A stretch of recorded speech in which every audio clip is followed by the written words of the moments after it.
Well, good afternoon, everybody. First of all, I'd like to thank yesterday's live guest, John Carmichael, for joining me to discuss music, accordions. But one of the interesting things is that a lot of the people here in Scotland, certainly the ones that I know through music, never heard of Netflix. Well, they've maybe heard of Netflix, but certainly not Making a Murderer. And certainly they are amazed when I give them a very brief rundown of, convicted, sentenced to 32 years, released after 18 years, DNA evidence, prove he's innocent, lawsuit, loads of stuff hidden from the investigation into this wrongful conviction, whitewash by Peg Lager, civil suit, potential embarrassment, huge embarrassment, and the probing of how did this all happen? Had Steve been successful? Finds himself back in prison on all planted evidence. And a lot of people, they're just mind blown at the idea of this. It's such an horrendous case. Anyway, as I say, many thanks to John for joining me yesterday. Next week, I'll be back with Peter Wood from Shetland and a special guest, very close friend of mine. And then the following week, a really big name another big name in the Scottish accordion scene, at this time a button box player, Gordon Shand. So plenty to look forward to. And in between that, I've had an assurance from Tracy Keogh that she would be happy to join me, not this Saturday, but next Saturday. And do go and check out her podcast, and I'll leave a link in the description where you can check out, I think in a recent podcast, she chatted with the Michael Cicchini. I believe that's how you pronounce his name. But anyway, let me just check something. His name. Yep, good. Everything's working as it should do, which is good. Somewhat surprising. Hope you like the background. If you're wondering what it is, you only need to ask the dude. And of course, the thumbnail picture is of the Everett Dirksen building in Chicago, which houses the 7th Circuit. Which is where we're heading to next. As I said, next up, we need to look at not the majority decision opinions of Williams and Rovner. We'll have a look at the dissenting opinion of Judge Hamilton, because this was the crucial bit, as Laura Nyrider explained in Edinburgh last year. Yeah, last year. It was January of last year. I went to see them on, I think it was the 4th of January.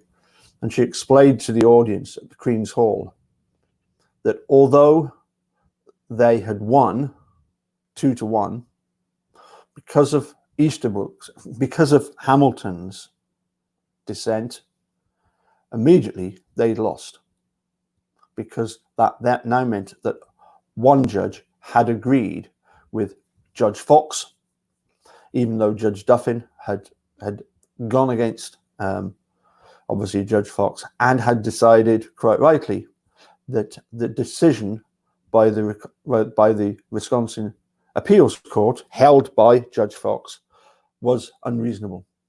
But Hamilton decided that it was reasonable. So let's have a look at his dissenting opinion. As I say, I do realize at times this can be hard reading, hard listening to, but it's always good to know the facts of this case, and you never know what we might pick up. So this is Hamilton, I think David Hamilton, I think his name is, circuit judge, dissenting. So Brendan Dassey confessed on, even confessed on videotape. He didn't confess. He simply agreed to information that was being put to him. And when they wanted something different, they told him he was lying and he had to change.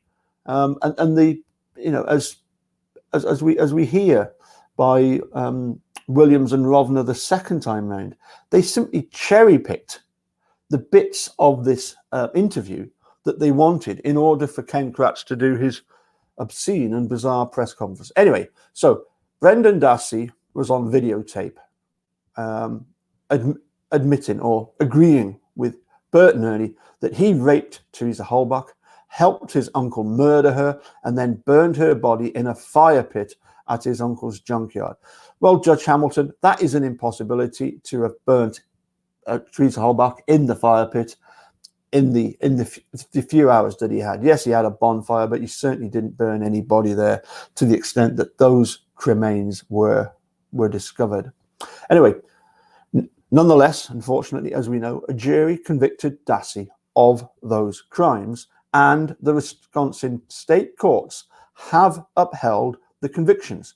On federal habeas corpus review, however, Dassey has persuaded, well, I don't think it was a case of Dassey needed to do any persuasion.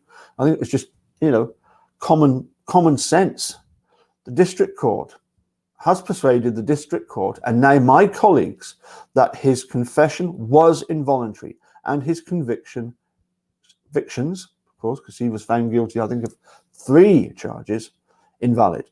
I respectfully dissent. We should reverse. Well, you did eventually. Very, very political, this case. Anyway, to decide whether Dassey's confession was voluntary, the state courts applied the correct but general and even indeterminate totality of the circumstances test. The Wisconsin Court of Appeals upheld the trial court's finding that Dassey's confession was voluntary in a succinct per curiam opinion that rejected that claim in 2 paragraphs. That was permissible, while the majority would have preferred a more nuanced and detailed discussion of the circumstances surrounding Dassey's confession. The Anti-Terrorism and Effective Death Penalty Act of 1996 does not authorize federal courts to sit in judgment of the length of state court opinions. Rather, as Harrington versus Richter teaches, even unexplained decisions by state courts are entitled to deference under AEDPA. Where a state court's decision is unaccompanied by an explanation, the habeas petitioner's burden still must be met by showing there was no reasonable basis for the state court to deny relief. Under AEDPA and Richter, relief must be denied if a reasonable court could have reached the state court's conclusion. And it's all about this reasonableness, isn't it? Whether it was reasonable.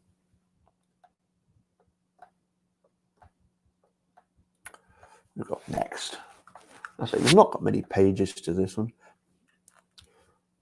Might have to do it in 2 parts. Probably will do it in 2 parts.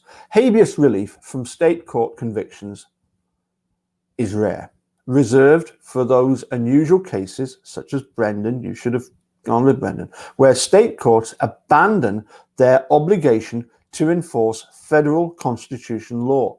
Again, Brendan is right there.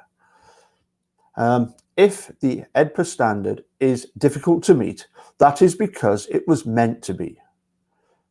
Section 2254 reflects the view that habeas corpus is a guard against extreme malfunctions in the state criminal justice systems, not a substitute for ordinary error correction through appeal.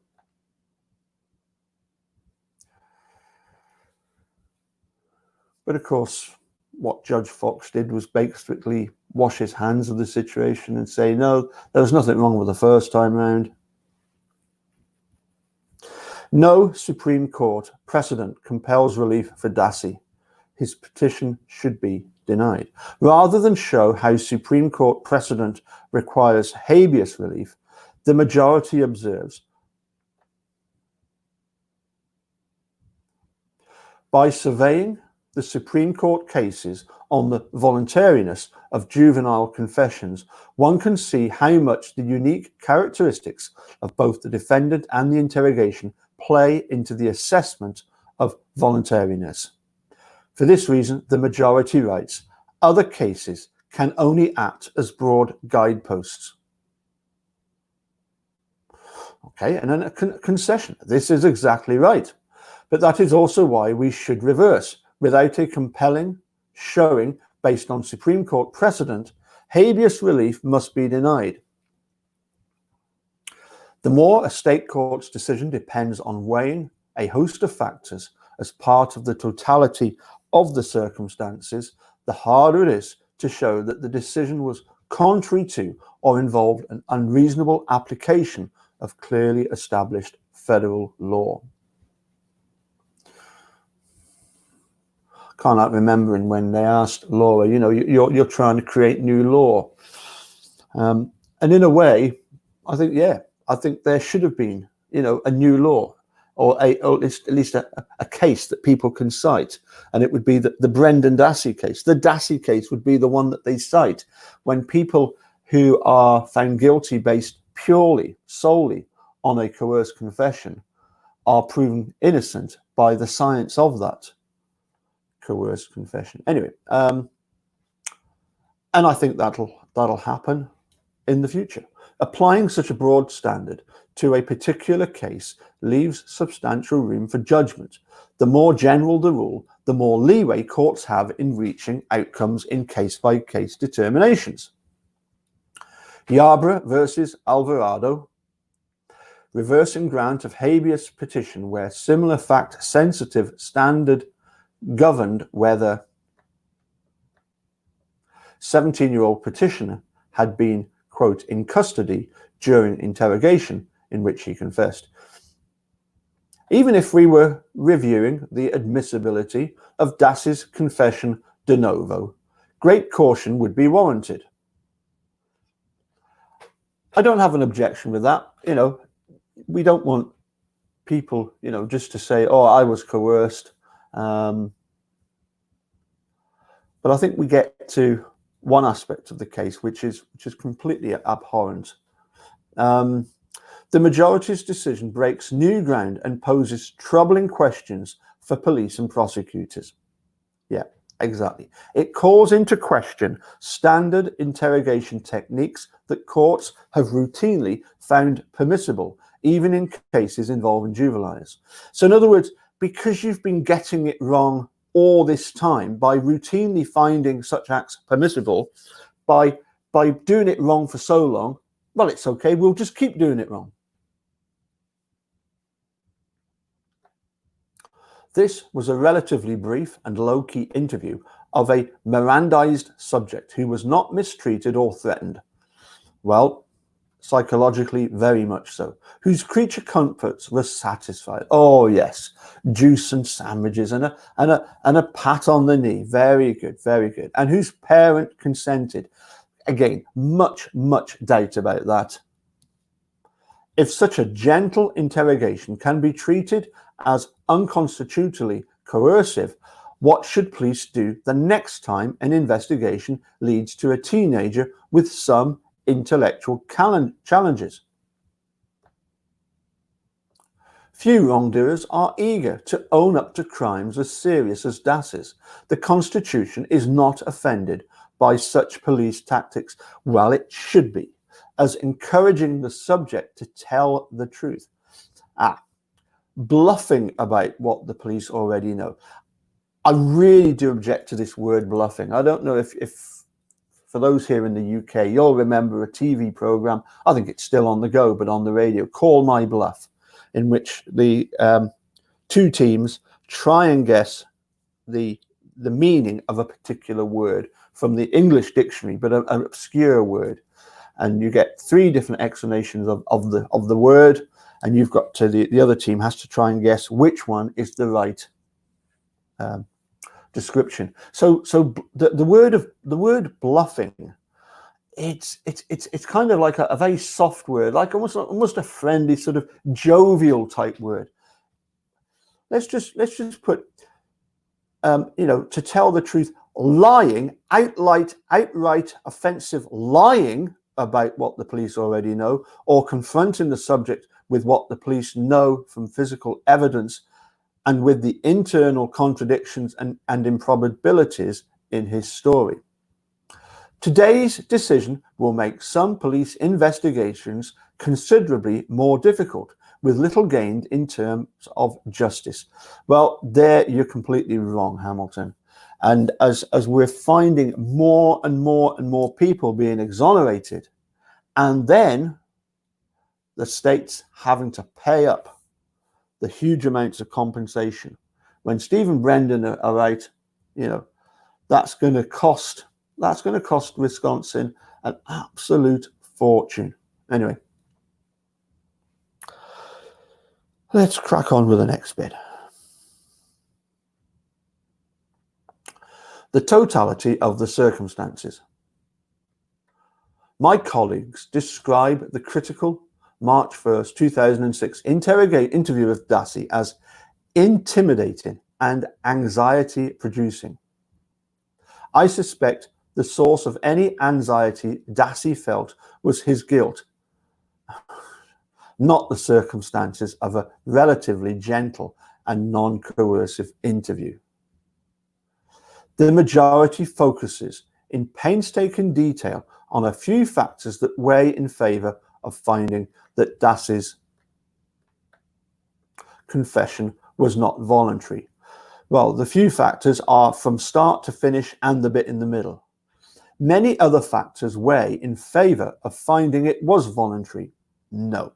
The circumstances that have most concerned courts and that have contributed most to voluntariness jurisprudence, such as physical abuse, threatening behavior, or prolonged questioning, were simply absent here. Well, yeah, Hamilton, it didn't take them very long to get Brendan to agree, did it? Consider these circumstances. The investigators did not initially consider Dassey a suspect in the murder. No, he was the alibi. That's why they had to get at him. Still, they had good reason to think that he knew more about his uncle Stephen Avery's involvement in Teresa Halbach's death than Dassey had told them thus far. 2 days before the critical March 1 interview, Dassey had told investigators that he saw human body parts, toes, a hand, a forehead, and a stomach in Avery's bonfire the previous Halloween. Dassey had also said that Avery told him he stabbed Teresa. In a separate conversation that evening, Dassey had told the investigators that he helped Avery clean a dark red stain on his garage floor. Well, of course, Hamilton, that was blood, wasn't it? Oh no, it was just the transmission oil. On March the 1st, the investigators obtained consent from Dassey's mother, again, there was much conjecture about that, to interview him once again without her being present. They read Miranda warnings to Dassey, who wouldn't really have understood exactly what that meant. Maybe understand what they were saying, but the implications of waiving his Miranda warnings drove him to a local sheriff's office and reminded him about the warnings once they arrived. They offered him snacks, beverages, and restroom breaks. During the interview, Dassey sat comfortably on a sofa. He exhibited no signs of physical distress, other than the fact that he couldn't even look at the investigators. The investigators spoke in measured tones. They did not threaten Dassey. Well, they certainly did threaten him. Nor did they use any intimidating or coercive language. They certainly did. They coaxed and encouraged him to tell the truth. No, Hamilton, they coaxed and encouraged him to agree with the rubbish that was being put to him. They made Dassey no specific guarantees, again false. In fact, they told him at the outset, we can't make any promises. And then they qualified that by saying, we're going back for you, we're on our side. The interview lasted about 3 hours in total. I think it's a bit more than that, but anyway, 54 minutes into the conversation, Dassey told the officers that he raped Teresa Halbach the day she was murdered. 14 minutes later, Dassey admitted, in response to a relatively open-ended question, that he cut Teresa's throat. The investigators soon took a 30-minute break and then continued questioning Dassey for a little over an hour. At the conclusion of the interview, the investigators informed Dassey that they were placing him under arrest. At times, the investigators challenged Dassey when his account seemed incomplete, did not make sense, or conflicted with physical evidence. At other points, the investigators deliberately misled Dassey by telling him they knew more than they actually did, or by suggesting false facts to see if he would agree to them. He did not. I think we need to have a listen to Eric Cozy talk about the control question, Mr. Hamilton. Those are routine techniques. Well, they might be routine techniques in police interrogation, but what do they achieve? Millions and millions down the drain in wrongful convictions.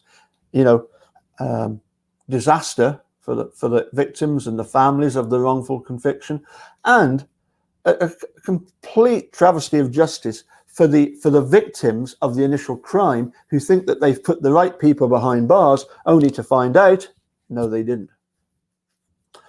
Anyway, they do not transform a voluntary confession into an unconstitutional one. The investigators also repeatedly encouraged Dassey to tell the truth, and they offered vague assurances that it would be better for him if he did. Those are also routine techniques. They are not fraudulent or coercive. At no point did the investigators make the sort of specific false promises that can render a confession involuntary. The record here does not show police tactics so offensive to a civilized system of justice that they must be condemned under the Due Process Clause of the 14th Amendment. Well, as I say, we don't know what... well, I'm going to say we don't know what he's on about. We know what he's doing. He's simply supporting his colleagues in the state courts in Wisconsin. Very, very political decision. Number 2, EDPA and deference to state courts' judgments. A department from deference. The Anti-Terrorism and Effective Death Penalty Act of 1996 amended the federal habeas corpus statute to provide that an application for a writ of habeas corpus shall not be granted with respect to any claim that was adjudicated on the merits in state court proceedings unless the adjudication of the claim, 1, resulted in a decision that was contrary to or involved an unreasonable application of clearly established federal law as determined by the Supreme Court, or 2, resulted in a decision that was based on an unreasonable determination of the facts. It is not enough that a federal court might have decided the case differently in the first instance. Rather, the federal court must be confident that the decision of the state court was so beyond the pale as to constitute an error well understood and comprehended in existing law beyond any possibility for fair-minded disagreement. My colleagues insist repeatedly that they have kept the strict constraints of the EDPA forefront in their minds, e.g. at 27. Yet no Supreme Court case, no case decided in this circuit, and indeed no case cited by the parties or the majority has found a confession involuntary on facts resembling these, even where the subject is a juvenile. And so I think that's where the problem with the fact that the only evidence against Brendan was his confession, like this is where the big problem is. Of course there's going to be no cases yet. As I say, for me, I think Huey Burton is the groundbreaking case, but it should have been Brendan. It should have been Brendan in 2016 when Duffin made his decision. Brad, I can't help thinking, but for making a murderer, Brad Schimmer would have just let it go and said, okay, he's done, you know, nearly, over 10 years in confinement. We'll just let him go. But it became such a political hot potato. Again, I don't like this idea that just because we've been getting it wrong this amount of time, we must continue. The status quo must be maintained. Never before has the Supreme Court or this court signaled that police bluffs about what they knew may render a confession involuntary. Hamilton, as Buting points out, there is no other English-speaking country in the world that allows the police to lie in an interrogation. So I wouldn't be very proud of this. I would not be very proud of the fact that bluffs are allowed. Neither the Supreme Court nor this court has ever held, as the majority seems to believe, that an investigator's vague assurances about the value of telling the truth may amount to fraudulent promises of leniency. Nor have we held that such statements must be viewed from the subjective perspective of the suspect, no matter how distorted his perspective may be. The majority worries that Dassey may have taken as literal an investigator's advice that honesty is the only thing that will set you free, transforming that biblical phrase into the exact kind of promise of leniency that courts generally find coercive. So, ante at 50, see John 8:32. Yeah, from the Bible. The majority reaches this conclusion in spite of our long recognition that the law permits the police to pressure and control, conceal material facts, and actively mislead.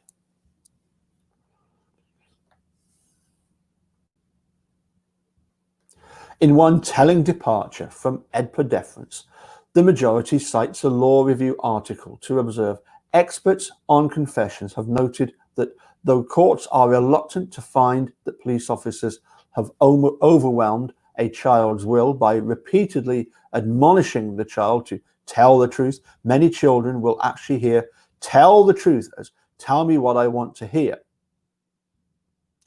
The majority then suggests that Dassey found the truth either by stumbling upon it. Problem is, the truth that they're dealing with is not a truth at all.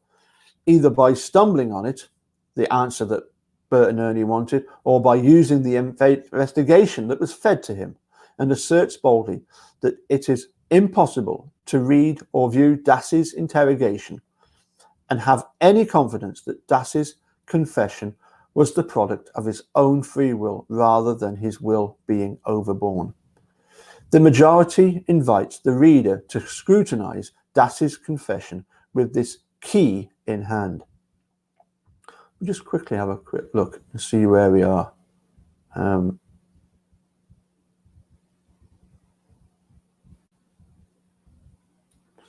Okay, I think what we'll do is we'll spare you for the next time.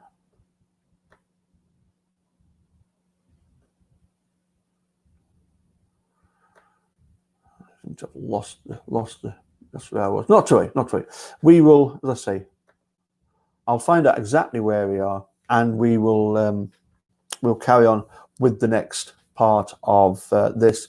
Yeah, that's nearly half an hour, and it's getting nearer lunchtime. So anyway, I'm going to say cheerio. We'll catch you again later. Probably carry on with the next part tomorrow. Have a good afternoon or evening or morning, wherever you are, and we'll catch you again sometime soon. Thank you, everybody, for tuning in. As I say, we'll catch you later.